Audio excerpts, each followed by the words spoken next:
Hello! In this video I'm showing you a towel rail in a bathroom that was never going to get hot because the bathroom fitter who fitted it made a rather critical mistake and left a blockage in the pipework. Now when I saw what this blockage was, I couldn't believe my eyes. So it doesn't matter who you are, you want to see what this blockage is. Now what this video demonstrates is that no matter how much cleaning and flushing you do, sometimes you're just going to have to start cutting into pipes or replace pipework altogether to get a radiator back up and running again. So I'll run through what I was doing to decide that I had to start taking floorboards up and pipes apart. If you don't want to watch that, you want to jump straight to the blockage, then use the chapters below. Now I've made another video showing all the steps that I would go through to fix a radiator and get it hot again. So I'm not going to go through those details on this video, but if you want to watch that video, click on the link above now or down in the description. Right, now let me show you what this blockage turned out to be. So I'm just going to give you a brief run through of the system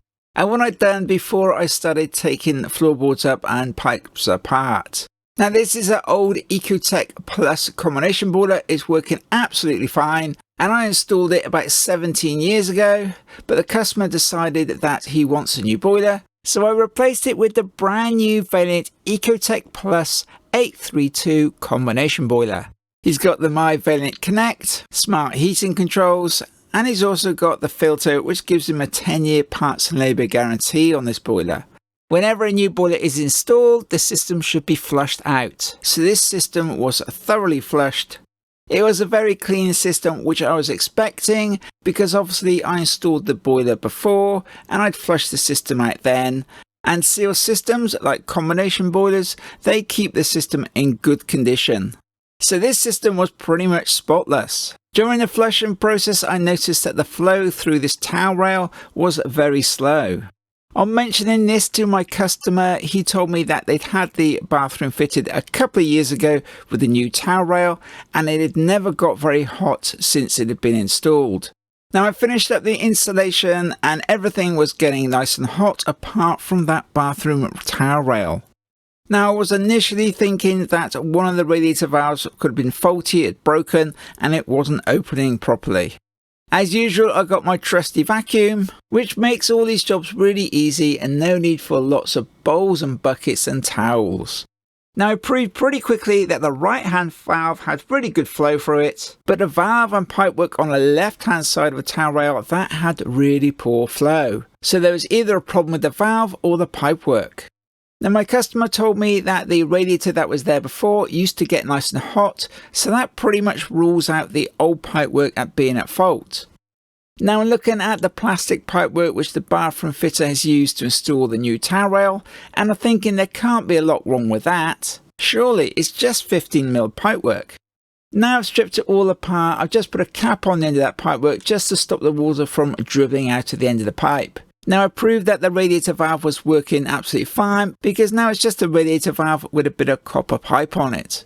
I'd worked out pretty quickly there was some kind of blockage in these plastic fittings. So here's the couple of elbows and a bit of pipe. Now I've taken this elbow off here, that was absolutely fine, there's no blockages in there. So I then take the bit of pipe out of the other elbow and then what do I find? Can you see what's in the end of there? See if I can get that in focus for you. Okay, who can spot what that is? What is that in the sleeve there? I recognized it straight away.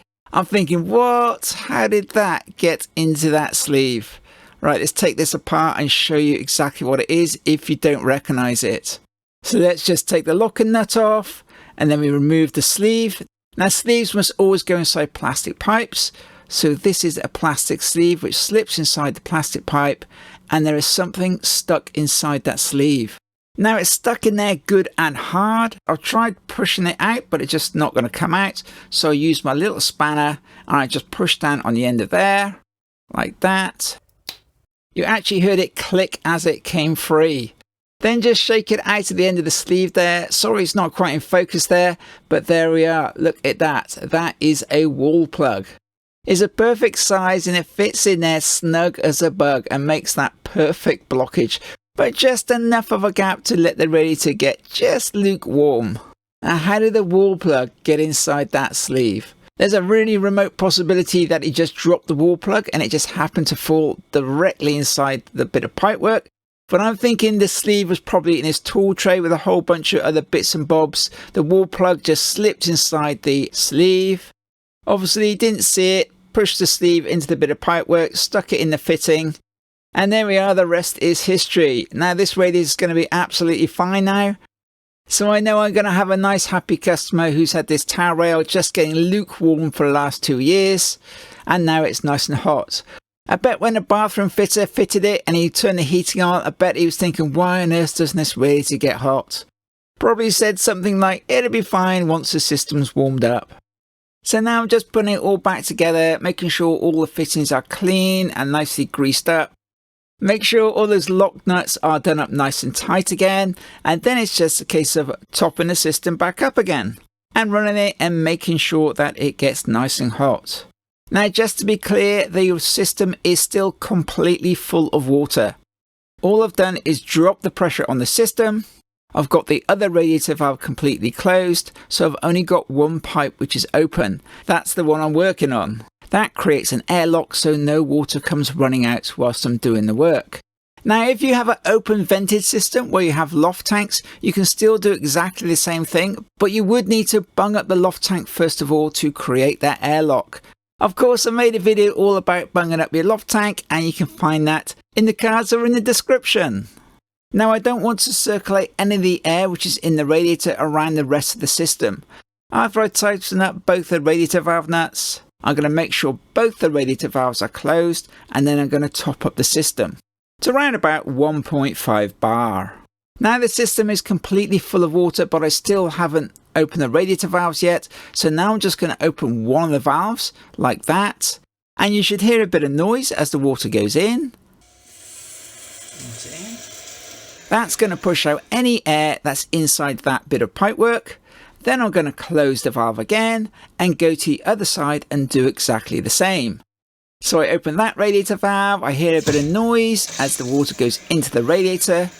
And there we go, that's pushed out all the air that's in the pipework. Now I can open both the radiator valves and bleed the radiator.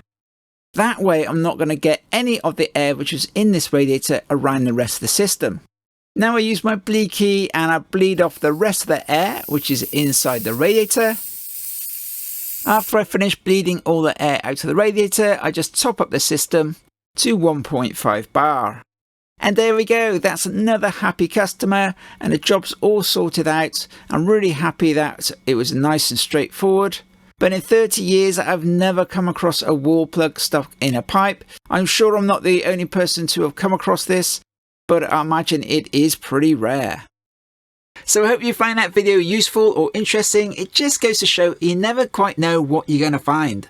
So if you want to watch my video on all the steps that I would go through to get ready to back up and running again, you can click on the link just there. The one above there is all about thermostats and how to get those working again. You can watch that one if you want to. So as usual, if you did enjoy the video, then please give me a bit of feedback by clicking on that thumbs up. You can click on subscribe, ring on the bell, share it with your friends. And a really big thank you to everybody who's bought me a cup of coffee and left me a small donation in my Toolbox Fund. It is really appreciated and it does really help me to make more videos. Bye for now. See you next time.